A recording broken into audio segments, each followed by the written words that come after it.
Francisco Javier Jiménez Campos, mi compañero Ernesto y mi compañero Mauricio.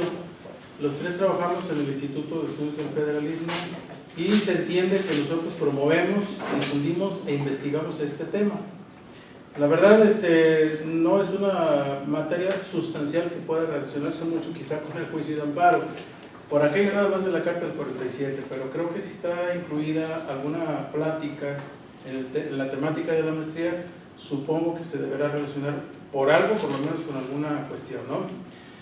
Cuando yo inicio una cosa, cuando hago una cosa, me acostumbro a preguntar siempre por qué, qué sentido tiene, ¿no? En el caso de esta plática, yo me quiero hacer estos planteamientos, ¿no? Primeramente, aspectos básicos del federalismo, como una doctrina económica de organizar el Estado. Es decir, ¿por qué tenemos que hablar del federalismo en principio, no? Analizando pues que realmente si vivimos en un sistema federalista que no es nada federalista, como llegaremos a la conclusión al final de la plática y veremos por qué. Bueno, en principio el federalismo tiene relación con diversos aspectos de la docencia, del ejercicio profesional y de la vida política y de la vida gubernamental. En los aspectos en que lo hemos clasificado nosotros es en principio porque el federalismo habla de la división del poder público, ya sea en el sentido territorial como en el sentido funcional, horizontal o verticalmente, ¿no? También tiene relación con la distribución de funciones, es decir, con el reparto del poder en la República, tanto en órdenes de gobierno como en funciones de los tres poderes, o en su caso de las tres funciones que a nivel federal y a nivel estatal estipula nuestra Constitución. Pero también hay otra a mí se me hace muy interesante, por ejemplo, cuando en la facultad los compañeros nos preguntan, bueno, y hay abogados civilistas, hay mercantilistas, hay penalistas, pero ¿el derecho constitucional? Bueno, en este caso no tiene mucho campo la aplicación de la profesión, pero sí tiene aplicación, por ejemplo, en el sector público fundamentalmente. No sé si le dan seguimiento ustedes a las controversias constitucionales o a las relaciones entre poderes, donde hay veces en que ayuntamientos, quizá porque no tienen un presupuesto y mantener una plaza específica o un grupo jurídico, un pool de abogados, por ejemplo, que sepa cómo plantearlo entre la Suprema Corte, muy frecuentemente pierden juicios. Y vean ustedes el entero de laudos que hay en materia laboral, por ejemplo, los ayuntamientos que están súper endeudados porque las pierden todas. Entonces ahí el síndico tiene la labor de representar jurídicamente al ayuntamiento y generalmente es un abogado, debería de ser un abogado. Antes el síndico era a su vez asumida la función por el secretario general, es decir, se le denominaba secretario y síndico del ayuntamiento Después de la reforma del 92 más o menos, la Constitución cambió y ahora el síndico es una función asignada a un regidor, es decir, ahora es de elección popular. Y en algunos municipios, de acuerdo a la autonomía de los municipios, en Jalisco hay algunos síndicos que a su vez son, o algunos secretarios generales que son secretarios y síndico. Entonces hay la posibilidad de mezclarlo, ¿no? Bueno, esto en el sentido de que sí tiene alguna aplicación el entender el federalismo en la práctica, ¿no? Por eso, porque hay bastantes situaciones en las que el ayuntamiento, y hay ahorita más o menos de 2000 que se han presentado ante la Suprema Corte de Justicia, que han planteado los ayuntamientos hacia otros órdenes y hacia otros poderes del mismo estado o de otros estados o de la federación. Entonces sí hay mucho trabajo en ese sentido. Por eso quise hacer énfasis en por qué hablar de federalismo. Esa es la razón práctica, ¿no? En el sentido del campo profesional. Ahora, ¿por qué darle importancia a la doctrina del federalismo? Hace 3 años se aplicó una encuesta, tienen ahí por ahí la fuente donde la tomamos, y se les preguntó a las personas que esas preguntas, ¿no? Si preferían un estado centralizado, un estado parcialmente descentralizado, un estado federal, confederado, o un estado en el cual los grupos nacionales tuvieran derecho a establecer sus estados independientes, otro que no sabe, etc. Y comprobamos pues que, al menos en México, el 40% prefieren un estado federal. Ignoro yo el universo de encuestados, lo ignoro, pero hay que ver la muestra y la metodología que utilizaron. Pero se supone que entrevistaron a académicos y a gente con por lo menos una escolaridad de licenciatura. Algunos no sabían que era el federalismo, otros que opinaron que sí sabían, pues prefirieron que fuera federal. Supongo yo que porque ven otros ejemplos, por ejemplo, como en Francia, ¿no? O donde todavía está el sistema de monarquía, donde hay un reinado, ¿no? Que prefieren estar así que estar de otra manera. Entonces eso nos da la razón del por qué seguir, e inclusive yo en lo personal estoy convencido que el federalismo es el mejor sistema, la mejor forma de organizar el Estado, ¿verdad? Si pasamos a la siguiente, por favor. Luego, hay múltiples definiciones, pero debemos de llegar cada uno a una definición. Etimología, bueno, pues es una liga, ¿no? Fueros. Y el ismo, que significa, pues, lo que es una doctrina. Alexis de Tocqueville, que le da énfasis al aspecto que le da cuerpo de unión. Montesquieu, que habla del espíritu republicano, de la división de los tres poderes, el poder público. Y Kelsen habla de la descentralización, dándole un ingrediente o un matiz administrativo. Y la definición convencional, pues, es una forma de organización política al Estado, en la que las partes ceden un poco de su soberanía para convertirse en un pacto federal y manteniendo una parte de su autonomía, que ya no es soberanía. Luego, hay una confusión frecuente cuando las personas opinan sobre el federalismo, dicen que es una forma de gobierno y casi nadie dice que es un sistema de organizar políticamente el Estado. Entonces nos debe de quedar bien claro que independientemente de cómo se defina, el federalismo es una forma de organizar al Estado, no es una forma de gobierno, porque las formas de gobierno, si nos vamos hasta Aristóteles, podemos ver las formas puras e impuras, y no menciona jamás el federalismo. Entonces, que quede bien claro que es una forma de organizar al Estado, no es ninguna forma de gobierno. La forma de gobierno es la presidencial, es la parlamentaria y es la semipresidencial, que es la mezcla híbrida de ambos sistemas, ¿no? Entonces, así nos vamos a referir. Ahora, en términos generales, ejemplo, federales en el mundo, México, Estados Unidos, Venezuela, pero aquí hay que decir algo. Antes de que muriera Hugo Chávez, por ejemplo,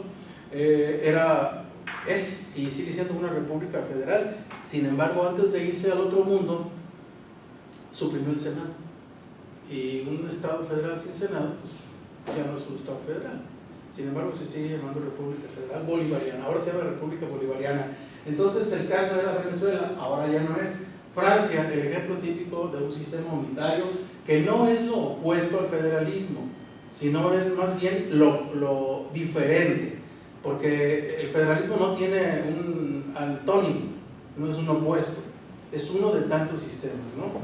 El ejemplo del confederado, bueno, está por ejemplo la Unión Europea, los Emiratos Árabes y la Confederación de Estados Independientes en el 91, de los Emiratos Árabes, como un ejemplo típico, ¿no?, de la confederación.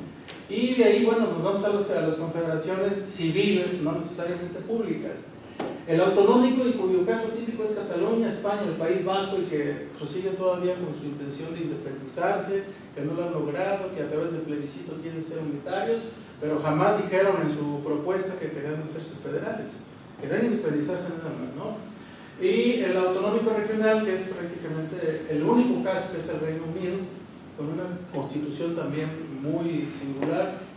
Y bueno, pues ahí están los tres. Esos son los sistemas de gobierno: presidencial, semipresidencial y parlamentario. Si nosotros un poquito más, por favor, a la siguiente. Ahora, en el mundo, ¿cómo está repartido el federalismo? Vamos a ver que en la gráfica, que después que la pasemos, vamos a ver que gobiernan la gran parte del globo terráqueo y gobiernan a la gran parte de la población del mundo. Esto quiere decir, o esto ratifica, que el federalismo es una de las mejores formas de organizar a los gobiernos, a los estados. En Asia tenemos, no sé si se alcanza a ver toda en África, son 5, ¿verdad? En África, sí. Sí, son 5.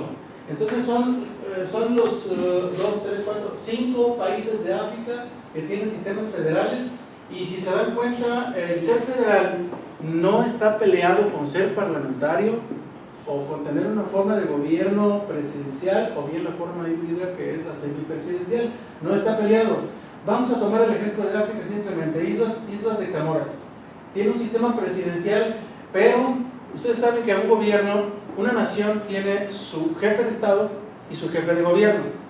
En el caso de México, el presidente de la República y Estados Unidos tienen a su vez en la misma persona el jefe de Estado y el jefe de gobierno, que no es el caso de muchos parlamentarios. El caso de Islas Comoras, tiene un presidente y tiene jefe de gobierno y jefe de Estado, y en ambas personas reside la función. Sin embargo, no deja de ser tener la tesitura de federal. Etiopía, a ver, vamos viendo uno diferente. El presidente de la República, el presidente igual, no, dale, en América. En América, por ejemplo, el jefe de Estado es la reina Isabel. Y delega en un gobernador general que vive en Canadá. Es un caso también único. Es un sistema federal, pero tiene una monarquía parlamentaria, no es una república como la de nosotros, pero es un sistema federal. Entonces tiene una figura monárquica, la reina Isabel, y un gobernador general que es el que pues la representa en el continente, pero además tienen un primer ministro, que es el que se encarga de conducir la administración federal. Y el otro es como una figura como la del rey, ¿no? O sea, manejar las relaciones diplomáticas, los tratados internacionales, etc. Y Estados Unidos, bueno, conocidísimo. Todos los que siguen la persona que asume la presidencia de la República o la titularidad del Poder Ejecutivo, asume también el papel de jefe de gobierno. En el caso de Asia, tenemos ahí, son casos muy interesantes. Por ejemplo, pues son los más numerosos, ¿no? Ahí todos tienen primer ministro, es decir, son países federales con una forma de gobierno parlamentaria.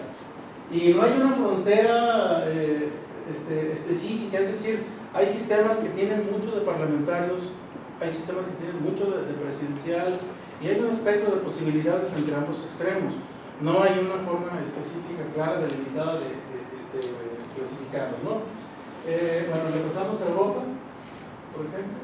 Igual el rey en Bélgica es el jefe del Estado y el jefe del gobierno es el canciller. Y en fin, Oceanía con sus dos únicos, con el mismo modelo, o una monarquía constitucional y una república parlamentaria. Pues vamos a lo siguiente. Luego, siguiendo en este mismo asunto, ¿cómo demostramos que el federalismo en el mundo tiene tanta aceptación? Bueno, estamos viendo aquí, por ejemplo, la población que gobierna, estamos hablando del 2013, ¿no? La población que gobierna, un total de 2.842 millones en el mundo. Y los gobiernos que tienen un sistema parlamentario en el mundo, del ramo federal, pues son 11, ¿no? Es decir, es una amplia mayoría. Y vamos a la siguiente, si quieres. Y ahora la población en el mundo, igual. Aquí vamos a hablar de varias categorías. Los países federales que se distinguen de los no federales y China. ¿Por qué? Porque todo lo que no es federal pues no se le puede considerar o su opuesto, sino simplemente es diferente. Y China, que China tiene de todo, tiene municipios, tiene cantones, y tiene regiones, tiene condados, de manera que su sistema de organización del Estado pues es prácticamente inclasificable. Por eso lo ponemos aparte. Merecería un estudio específico de su organización política. Luego, bueno, ya hablando de esto general, de qué es el federalismo, y ya afirmando que el federalismo es una doctrina en torno a la cual se organiza el Estado y se difiere de los sistemas de gobierno, que son sistemas presidenciales, parlamentarios y semipresidenciales. Entonces ya podemos empezar a hablar de México. Y parto de un supuesto general: somos federalistas, pero nada más de cascarón. Nada más federalistas en la Constitución, porque así lo dice el artículo 40, porque así lo dice el 73, porque así lo dice el 115, y porque así lo dice el 124, y el 116, y el 124. Nomás por eso es que es la médula espinal del federalismo, nomás por eso somos. Porque ya en la práctica vamos a ver en la plática cómo realmente hemos caminado para atrás. Cuando es 1808, cuando apenas se está gestando la independencia en México, Napoleón invade España. Sí lo tienen en la memoria, ¿no? Invade España y quita a Fernando VII y pone a José Napoleón en su trono. ¿Significa esto que México y España, bueno, España dominando a México, pero ambos países buscando su independencia, hacen su propia revolución? Nada más que la de España inicia en 1808 y la de México inicia el 16 de septiembre de 1810. Entonces somos hermanos del mismo dolor. ellos quieren quitarse el poderío de Napoleón y nosotros queremos quitarnos el yugo español.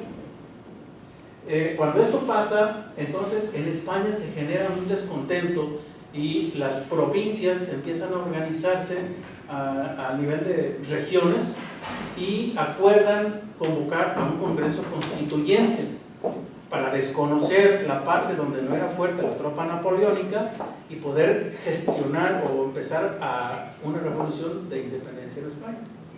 Para este momento se habla de que empiezan esas juntas provinciales insurgentes de España llegan a lo que se llama las Cortes de Cádiz. Las Cortes de Cádiz que convocan a toda lo que es la península y se extienden al continente americano, es decir, a los dominios que tenían colonizados.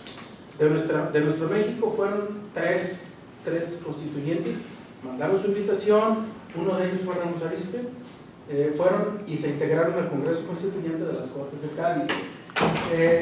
Entonces sucede que se instalan en 1810, precisamente cuando en México estalla la Revolución de Independencia.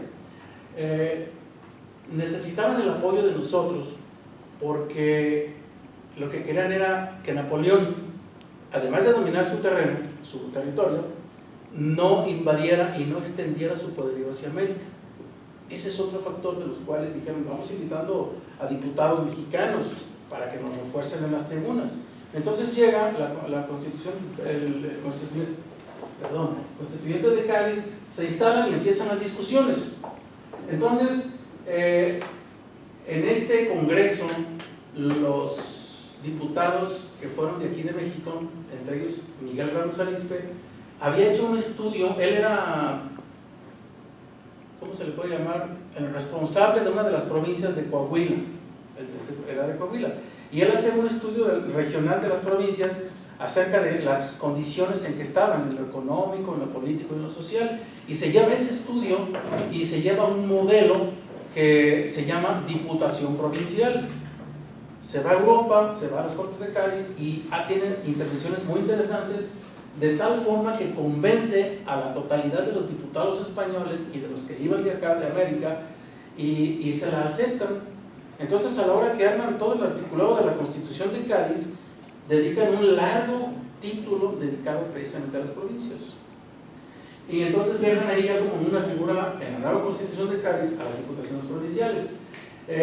Estas diputaciones provinciales entonces son importadas, porque ustedes se acuerdan que pues no éramos Estado. Nosotros nos regimos por la Constitución de Cádiz. Con la reforma, con el constituyente de 1808 a 1812, bueno, pues seguimos, inclusive hasta el 1821, nosotros nos seguimos rigiendo por la Constitución de Cádiz, hasta que no nos independizamos. Entonces, ¿qué pasa en este lapso? Es decir, dicen que nosotros copiamos a Estados Unidos la Constitución. Bueno, en parte sí, en parte no.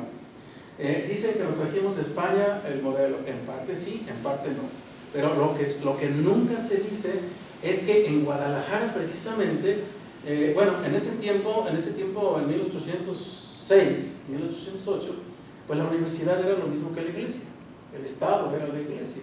Entonces no había más que estudiar, más que meterse al seminario.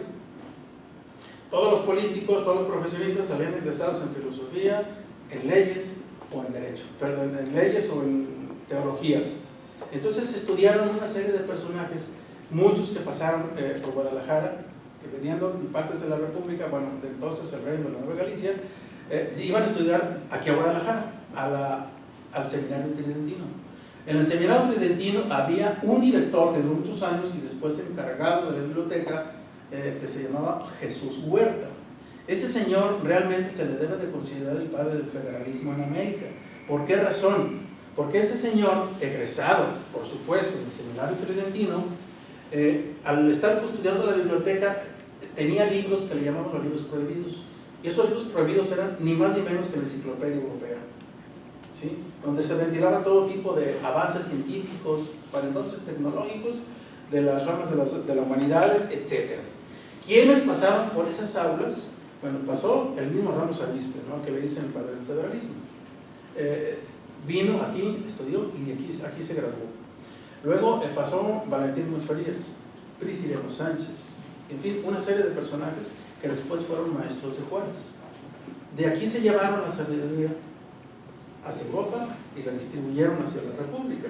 Entonces, mientras esto pasaba, en el seminario tridentino pasaron semilleros de gentes con espíritu federalista.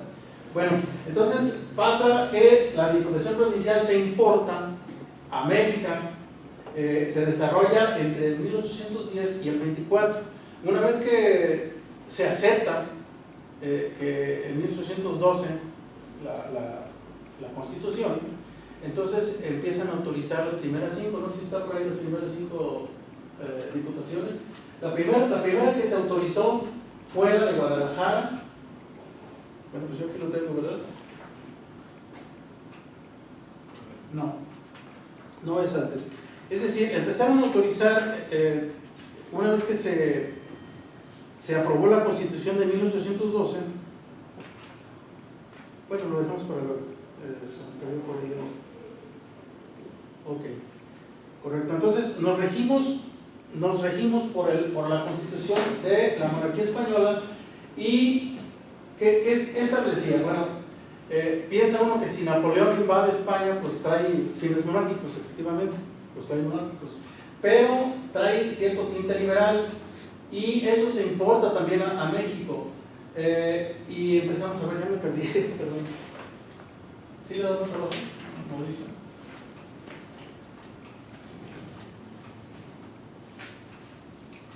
Sí, ok, perfecto. Mientras esta sucedía, es decir, la Constitución de Cádiz rigió hasta 1821, pero en ese espacio, pues nosotros estamos en guerra.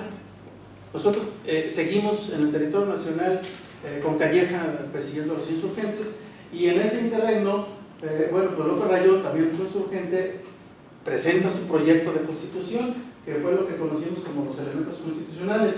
Pero aquí nada más vamos a citar 3 cosas, porque en realidad su proyecto constitucional pues no habla nada de federalismo. Ellos traen adentro la idea de un rey, de un monarca europeo. Ellos no piensan en independizar a México, porque inclusive cuando se dice el acta de independencia, ellos apoyan a Fernando VII, al que quitó Napoleón. Lo que ellos quieren es que no venga Napoleón. Ellos le quieren dejar el reino a un europeo, no quieren la independencia de España, quieren la independencia para ellos, para los mestizos.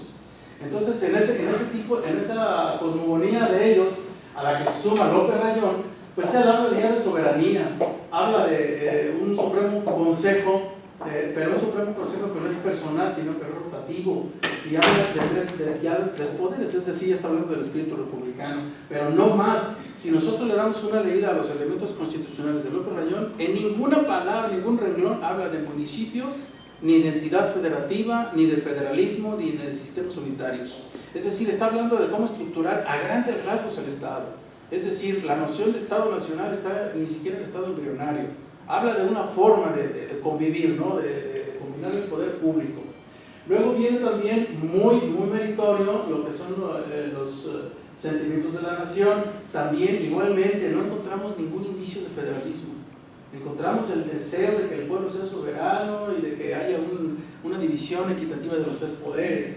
Y estos, los sentimientos de la nación, que se dan a conocer inmediatamente después, se reúne el Congreso Constituyente, donde aparece y se lee la Constitución de Apatzingán. Igualmente se ratifican los principios de soberanía, de las incipientes garantías individuales todavía no bien catalogadas y todavía no bien ordenadas como las tenemos ahora, y de un triunvirato rotativo que tendría que ser electo cada 3 meses, cada 4 meses, ¿no?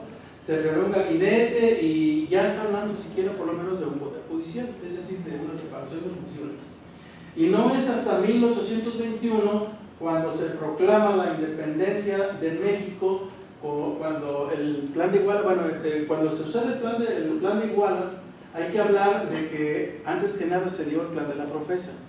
El plan de la Profesa, que trataba de independizar a México de España, pero implantar una monarquía absoluta, no una monarquía constitucional como la que planteaba Iturbide. Entonces fracasa el plan de la Profesa, porque Iturbide también era para allá y para acá, o sea, no era muy definido en su ideología o en su forma de conducir, y piensan, le ofrecían a un monarca español, pero el monarca español les dijo, yo no quiero nada.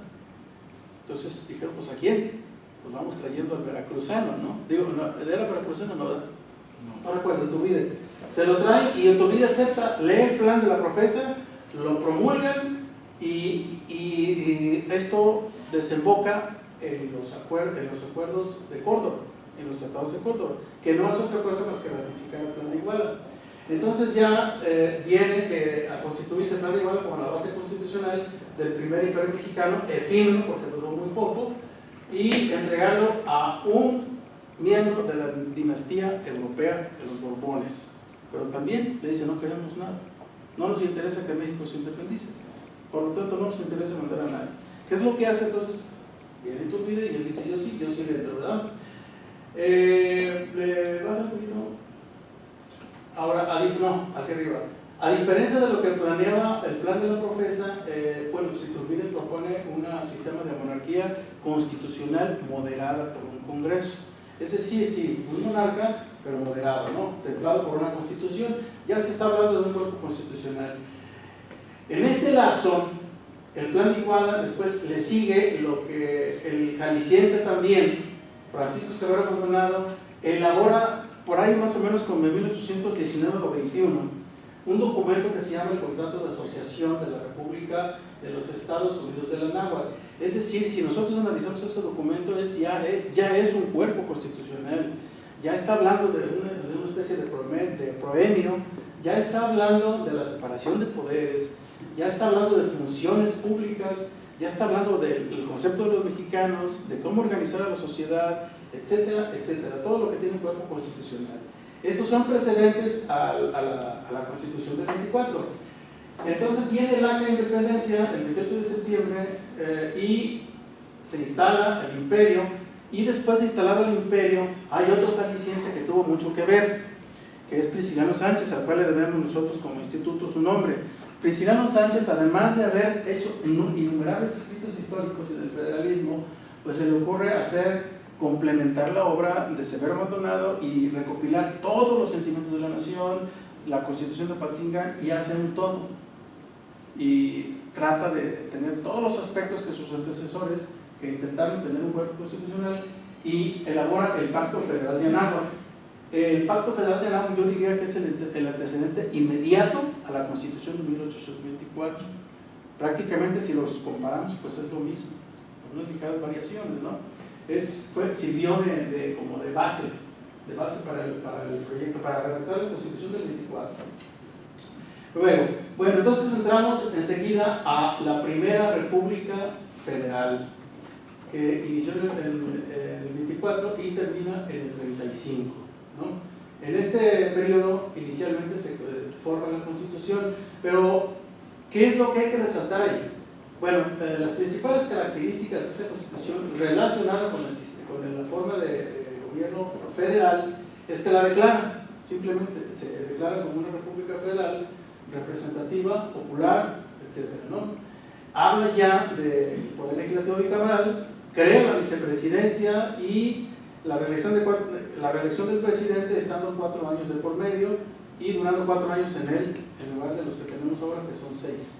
Y lo interesante es que esa Constitución, puesto que los constituyentes todavía traían el sentimiento localista, autonomista de sus provincias, pugnaron porque esa Constitución fuera muy a favor de las entidades federativas. En los debates en los que se metieron fue precisamente el que las legislaturas de los estados fueran quien votaran para elegir al presidente y al vicepresidente de la República. Es decir, el voto directo no existía. Entonces, a la hora de elegir al presidente, pues tenían que, como ahora, cuando se hace una reforma de la Constitución, una vez aprobada por la revisora y la de origen, pues la mandan a las legislaturas de los estados y hacen un conteo y dicen, bueno, pues sí, y si no, los que no, pues dejan llegar la firma ficta y automáticamente. Ese sistema, ese es el que se creó ahí, pero para elegir al presidente de la República. Luego, igualmente, las entidades federativas tendría que ser replicada la forma de dividir los poderes en 3 poderes, las funciones que nosotros conocemos. Y la última, que es que los gobiernos no se pueden oponer a esta Constitución ni al acta constitutiva. Ahí en ese inciso sí quisiera detenerme un poquito. Hay dos profecías que se mencionan por los historiadores, los que han estudiado historia constitucional. Los debates del constituyente de 1824 hubo un legislador que se llamaba Fray Servando Teresa de Mier, que decían que era centralista a morir, y otros que eran muy radicales y eran federalistas. Y en uno de los debates él decía que México no estaba listo para el federalismo. Y yo creo que tenía razón. Creo que ahora todavía los políticos no están listos, los que estamos listos son los habitantes, ¿no? Y decía, como a nivel profético, habla como una hora y media, y dice por qué razón México no puede ser federalista, porque no está preparado. No lo sabían más que 3 o 4 personas, los que habían estudiado, los que tenían acceso al estudio, ¿no? Y efectivamente, hasta la fecha seguimos batallando con el federalismo, pero hay otra intervención de Cayetano Gómez de Portugal, otro jalisciense, que no la conocen como una profecía, pero yo la catalogo así.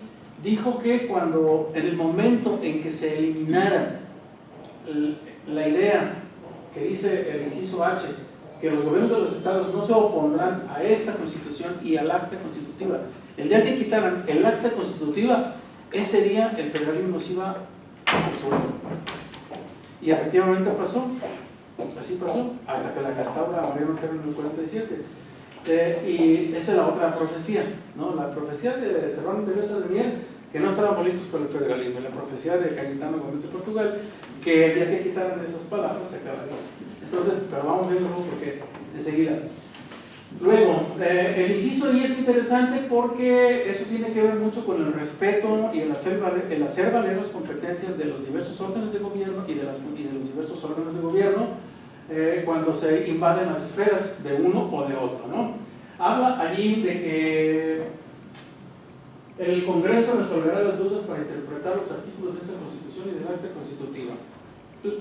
Pues eso no está fundamentado cualquier controversia, ¿no? Luego, otro punto ahí. Santana, perdón, se tengo problemas con la lista.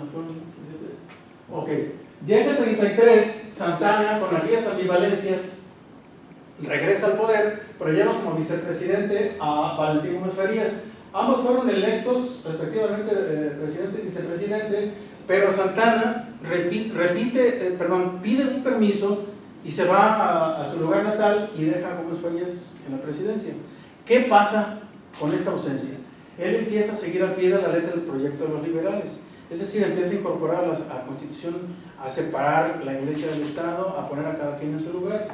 ¿Qué sucede? Entonces, los primeros afectados, que es la Iglesia y el Ejército, que estaba perdiendo sus fueros con los actos de gobierno de Valentín Gómez Farías, que pasó por el seminario tridentino, un liberal convencido, entonces se disgustan y mandan llamar a Santana. Le dicen, oye, pues ven, porque este cuarto nos está quitando todos los privilegios que tenemos. Regresa, ¿y qué sucede? Bueno, pues se abre la etapa del centralismo. Dice, la Constitución del 24 a un lado, vamos a hacer primero las famosas 7 leyes.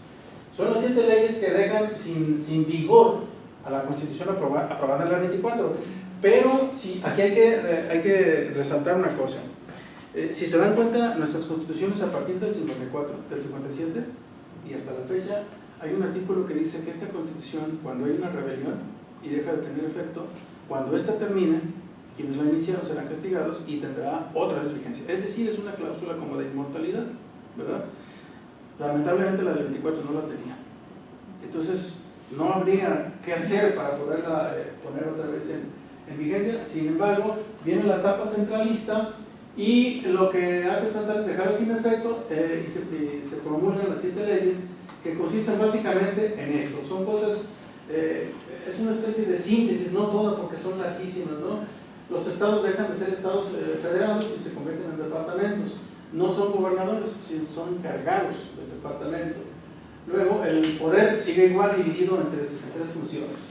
Pero se crea un cuarto poder, que es el supremo poder conservador, también rotatorio, y que está formado por notables. Ninguno de ellos son electos popularmente, sino designados pues por el monarca, ¿no? De hecho era un monarca. La composición bicameral del Congreso permanece y es el órgano responsable de resolver todas las controversias constitucionales. Es decir, como ahora hay la Suprema Corte, bueno, o sea, en ese momento se la dan al Congreso. Luego, esto no funciona y los mismos centralistas empiezan a decir, bueno, ¿qué pasa? No nos funciona el federalismo, no nos funciona el centralismo, entonces viene una reestructuración y viene la segunda etapa con las bases orgánicas todavía dentro del centralismo. Esto sucede cuando en 1843 este nuevo constituyente las aprueba y si les doy un poquito más, lo que se conoce como la Segunda República. Lo que no funcionaba era el supremo poder conservador, ¿verdad? Si hay tres poderes, ¿para qué queremos otro más? Entonces salimos sobrando. Anulan el poder conservador, se fortalece el ejecutivo. El sistema bicameral permanece, pero ahora de 4, ahora los presidentes duran 5 años. Se suprime la vicepresidencia. Hay una razón política. Esa razón es de que el presidente siempre tenía la cosquillita de darle el golpe de estado al presidente. Y siempre eso sucedió. Entonces, ¿qué hacemos? Le quitamos la vicepresidencia y el gobernador, pues de hecho hasta la fecha, bueno, hasta antes de la alternancia en los gobiernos de los estados, los gobernadores eran nombrados casi por el presidente de la República, pues ya lo tenemos ya de cultura, ¿no? Y los gobernadores de los departamentos eran nombrados directamente por el presidente de la República, es decir, igual que el presidente, no era de elección popular. Finalmente termina ese periodo del centralismo y viene lo que le llaman la Segunda República Federal. Santana vuelve a aparecer, a pesar de que estuvo él al frente de todo el movimiento centralista durante casi 12 años, pues el equivalente a 12 años de ahora. Bueno, finalmente era una especie de atractor, o sea, atraía a la gente, era un ente unificador en cierta forma. ¿Qué hacen las cúpulas políticas entonces? Lo mandan llamar para que ponga orden. No nos funciona el federalismo, no nos funciona el centralismo, bueno, pues vamos haciendo una refundación de la República Federal. Esto sucede desde el 46 y dura hasta el 55. Pero en este espacio sucede que viene la intervención norteamericana y donde perdemos más de la mitad del territorio a cambio de 5 millones de pesos, estando precisamente a Santana al frente, y a través de los tratados de Guadalupe Hidalgo. Hay una gran inestabilidad política, una gran inestabilidad económica, hay un gran desorden, no se sabe cómo gobernar. Entonces ahora regresa, después de que fue el conductor del centralismo, ahora Santana regresa como el federalista del momento. También igualmente llevando a Gómez Farías como su vicepresidente. Esto para enfrentar pues la guerra contra Estados Unidos, que yo no diría guerra, no, es una invasión, es una defensa, porque no tenemos ni siquiera ni armas ni dinero. Entonces lo que hace es enfrentar la situación nada más, ni hacer la guerra siquiera. Luego entonces pasa que viene lo más interesante para mí del constitucionalismo mexicano, porque ahí precisamente es cuando se le ocurre a Mariano Otero Mestas redactar el acta que restituye el federalismo, aquella que se había firmado en el 24 y que había perdido vigencia con el centralismo. Entonces el acta del 47, redactada por Mariano Otero del 47, restaura el pacto federal y con ello hace una serie de inclusiones en esa carta que precedería a la próxima constitución, es decir, le devuelve vigencia al acta constitutiva del 24, incluye ya el juicio de amparo que ya tenía un antecedente en Yucatán. Anteriormente él lo que hace es recoger todo el bagaje informativo, le da cuerpo y lo incluye, ¿no? en el acta que restituye el federalismo. Por primera vez se habla de sufragio universal. Es decir, a partir de entonces el presidente de la República ya no va a ser electo por las legislaturas de los estados. Aunque deja de ser de tinte federalista, ahora es el voto directo, ¿no? Ahora es el poder de los cantones, ahora es el poder de los electores, el poder de las parroquias y el voto de la gente, ¿no? Y por primera vez le concede los derechos políticos a los habitantes del Distrito Federal y suprime la vicepresidencia.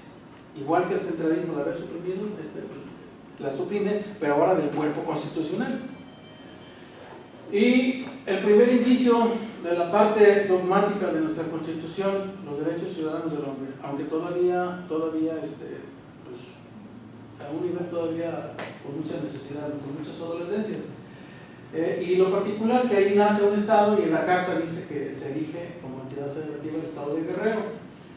Le asigna la función controversial al Congreso, es decir, ratifica lo que el centralismo se lo daba y lo que la Constitución del 24 ya también se lo daba al Congreso General.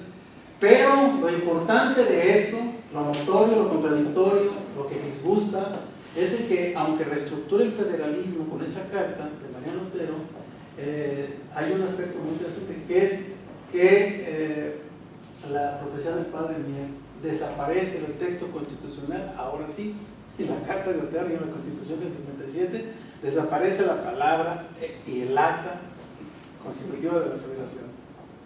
Y bueno, como si fuera de verdad una profecía, a partir de ahí empiezan los desórdenes entre nosotros, ¿no? Mientras no estamos en guerra con los extranjeros, estamos en guerra contra nosotros. Entonces es lamentable pues que ahí aporta mucho, pero pues lo lamentable es de que desaparece del texto constitucional esa frase, ¿no? Transcurren algunos presidentes ya con la República restaurada, con la Segunda República, y hay una necesidad de unificar a la sociedad, hay la necesidad de unificar a todos los grupos que se buscan, que detentan el poder, y Santana llega, pero ahora instaura una dictadura, es decir, la tentación de ser el monarca no se le quita, y no se le quita hasta que se va, y instaura una dictadura. ¿Qué sucede con esto? Mientras él está como dictador, ¿verdad?, al frente de una monarquía, ocurre el constituyente del 57, que es el que recaptura todos los sentimientos de la población, de los grupos que desde la independencia vienen queriendo que se incluya en la Constitución, y termina con un articulado donde quiero destacar lo siguiente. En la Constitución del 57 precisamente desaparece el nombre del federal, ya no es la Constitución Federal, ya no tenemos el acta en el texto, y estamos regresando a la rueda de la historia, y pues el hecho que ya no lleve la Constitución Federal ya significa mucho. Luego, sí, restablece el federalismo, ok, pero fortalece el legislativo y lo deposita en una sola cámara. Desaparece el Senado, lo que pasa con Venezuela, República Federal pero sin Senado. Entonces, una república sin Senado no es una república federal, aunque se diga. Lo desaparece, pero también hay una razón política. Desde que nos independizamos, nosotros estamos peleándonos entre nosotros mismos. Algunos estados amenazan, Texas se independiza. Si se dan cuenta, cuando ocurre el acta de independencia, cuando llega Iturbide, no sé si recuerden de ese pasaje de la historia, Iturbide empieza a gobernar con mano dura, y lo que pertenecía a México, que era Centroamérica, incluyendo Yucatán, Nicaragua, Guatemala y El Salvador, pertenecían. Pero cuando ven a Iturbide con esa actitud, dicen, ¿saben qué? Nosotros nos declaramos como repúblicas unidas de Centroamérica, y se separan junto con Yucatán. Después, con el tiempo, Yucatán dice, yo me regreso. Cuando Iturbide le dan cabildazo y entra el triunvirato formado por Nicolás Bravo, Guadalupe Victoria y Pedro Celestino Negrete, entonces se regresa y se incorpora a la República Mexicana, pero ya Nicaragua, Guatemala, El Salvador ya se quedan como repúblicas unidas de Centroamérica. Yo lo cito porque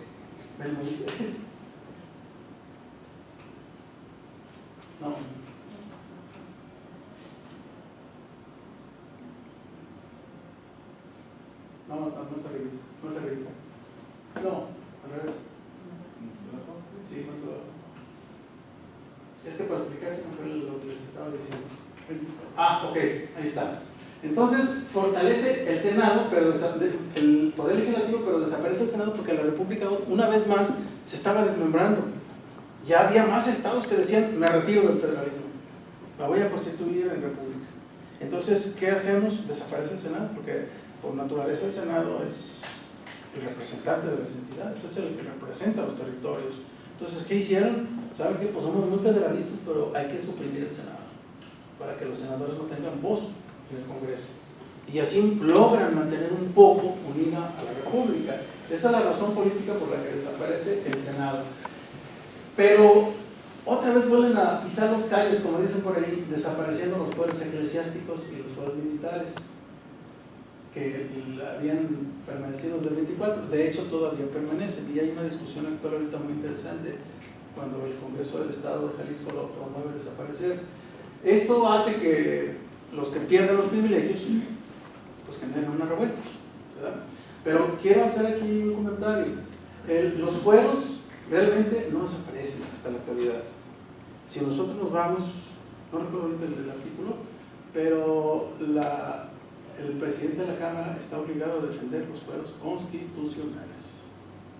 Entonces, si vamos recorriendo, en el 24, el 46, el 43 dice claramente ahí, desde 1824, que no le pueden hacer nada con causas criminales hasta después pasar un tiempo de dejar el cargo. Luego, nos vamos enseguida, en la misma Constitución del 44, igual, y esto es para el vicepresidente, y no le pueden hacer nada más que pasando un año. Vamos a la siguiente Constitución, a la 57, igual, no se reconoce en la República títulos de nobleza, etcétera, etcétera. El 13, en la República Mexicana no puede ser juzgado por leyes privadas, etcétera, etcétera. Igual, en el mismo tono. Y la del 17, ninguna persona o corporación puede tener fuero. Y yo creo que antes de tocar el 108, debemos de tocar el artículo 13, que todavía está vigente. Entonces ahí es donde se pregunta, bueno, la bancada de Movimiento Ciudadano en Jalisco dice que hay que suprimir el fuero. Y como es un golpe mediático, toda la legislatura dicen, y yo también. Y luego el Estado pregando, y yo también.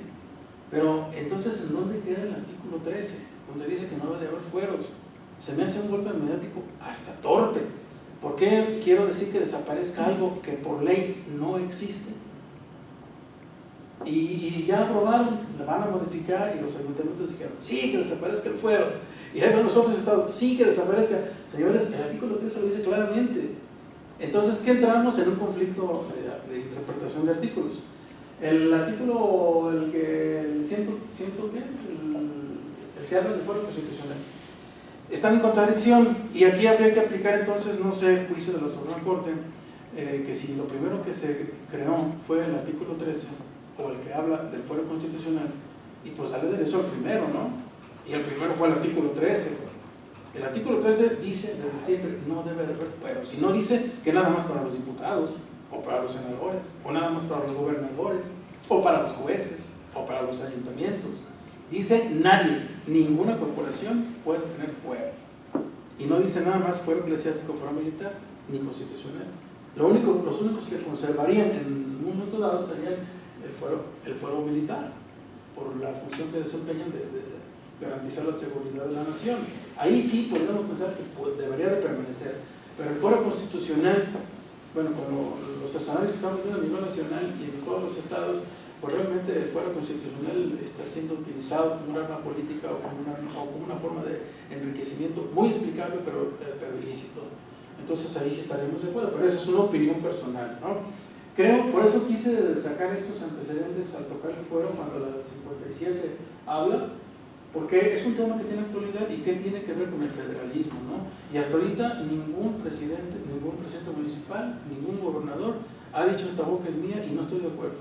Todos han dicho que sí. Entonces, y eso entonces, ¿dónde queda pues el autonomismo de los municipios? ¿Dónde queda el regionalismo de los estados? ¿Me puedes mover, por favor, Mauricio? Sí. Luego, en ese mismo cuerpo constitucional, lo grave, desaparece el término acta constitutiva dentro del texto. Los estados siguen siendo libres y soberanos. Si se fijan, ahora ya no somos soberanos. Somos estados libres, nada más, y autónomos. Ya no está en el texto constitucional.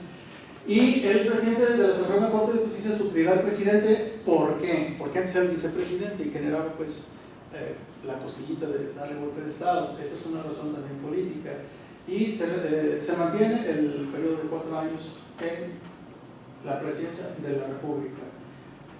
Y ahora, el fundamento para dirimir controversias entre órganos y entre órdenes de gobierno que residirá, como hasta ahorita, en los tribunales federales. Luego, lo que es ahora el 124, ¿verdad? Las facultades no expresamente concedidas a los funcionarios federales se entienden reservadas a los estados, que es un mar de posibilidades y es un artículo inmensamente desaprovechado por los estados. Tantas cosas que pudieran hacer y ahorita vamos a ver como que lo que ha sucedido con otros estados. Lo que ya había hablado Prisciliano Sánchez cuando se realizó el Congreso Constituyente de 1824, elaboró un estudio de materia fiscal que era precisamente el primer antecedente del impuesto sobre la renta. Acaba con las acabadas. Y no es sino hasta el 57 cuando se quedan abolidas. A partir de la Constitución del 57 ya empieza otro tipo de forma de gravámenes y de cómo recabar impuestos para sustentar el aparato público. Y ahora sí aparece que la Constitución no perderá su vigencia, aun cuando alguna rebelión interrumpa su observancia, al fin. Bueno, entonces pasa el constituyente, hay una Constitución nueva y viene la inconformidad de los que perdieron los fueros. Es decir, la iglesia, los sectores militares, los sectores pudientes, no les convenía perder privilegios. ¿Qué sucede? Bueno, pues entonces constitucionalmente está como presidente, es como un foro, pero llega Félix Zuluaga y le dice, oye, hay que hacer una revuelta porque no nos conviene esto. Entonces, como un foro no puede persuadirlo de que no se haga. ¿Qué hace como un foro, como presidente? Dice, bueno, está bien, vamos haciéndola. Entonces sucede que se promueve el plan de Tacubaya para dejar sin efecto una vez más la Constitución del 57. Lo que sucede es de que después lo quita y se queda Zuluaga. Le da como que lo traiciona, ¿no? Y se queda él de primer jefe y ocurre la inconformidad de los liberales que ya estaban pues esperando que se cumpliera bien las leyes de reforma, lo que iba a hacer después las leyes de reforma, cuales instalan su gobierno, pero porque Zuluaga le da un golpe de Estado. La Constitución decía que el presidente de la Suprema Corte supliría, y a la hora que Félix Zuluaga quita como for, le tocaría a Juárez, pero no lo hacen caso, sino que Félix Zuluaga asume la presidencia, ¿sí? ¿Y qué pasa? Juárez dice, bueno, a mí me toca ser el sustituto de Comonfort. Entonces hace su gobierno, anda en toda la república gobernando, hay un gobierno alterno con él, y al final las tropas liberales logran entrar a la Ciudad de México, pero hasta el 61. Pero la guerra, esta guerra, deja tan desgastado al país y tan gastado que prácticamente lo deja sin posibilidades de pararse o de pagar los adeudos que tenía con España, con Inglaterra y con Francia. Entonces sucede que se hace como lo que decía Cuauhtémoc Cárdenas si hubiera llegado, declarar la moratoria. La declara, dice, no pago, pues no tengo con qué. Y esto enoja a esas tres potencias que son los tres principales deudores del gobierno mexicano. ¿Qué hace? Se ponen de acuerdo, se vienen a las costas mexicanas, amenazan, negocian, parlamentan y dicen, bueno, está bien, correcto, pero como las intenciones de Francia no eran nada más cobrar la deuda que tenía México para Francia, sino quería extender por segunda vez el imperio, bueno, pues entonces se quedan. Y sucede que el presidente Juárez tiene que dejar la capital y anda por todo el país gobernando.